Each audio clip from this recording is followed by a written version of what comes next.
సోదరులకు నమస్కారం. మనతో పాటు మల్లేష్ అన్న ఉన్నారు. ఆయన పల్లి పంటలో ఎక్స్పోనస్ అనే మందు వాడడం జరిగింది, BASF కంపెనీది. ఎక్స్పోనస్ గురించి వారి మాటల్లో మనం విందాం. చెప్పండి అన్న. నమస్తే అండి మన రైతు మిత్రులకు అందరికీ.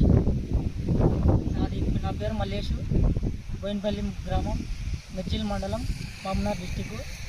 నేను బోయినపల్లి గ్రామంలో 12 ఎకరాల పల్లి పంట వేసిన తర్వాత 30 రోజుల వరకు పురుగు చాలా విపరీతంగా వచ్చింది.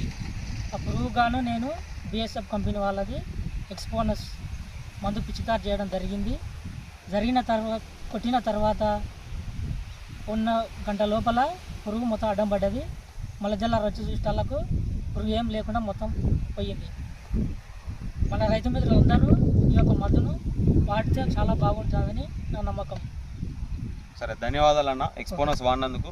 సో మీ విషయం ఏంటంటే పురుగు విపరీతంగా ఉన్నా కానీ మొత్తం చనిపోయింది అంటున్నారు. మిగతా వాళ్ళు కూడా వాడుకోవచ్చు. సో దానికి మీరు చాలా హ్యాపీగా ఉన్నారని తెలుస్తుంది. Thank you.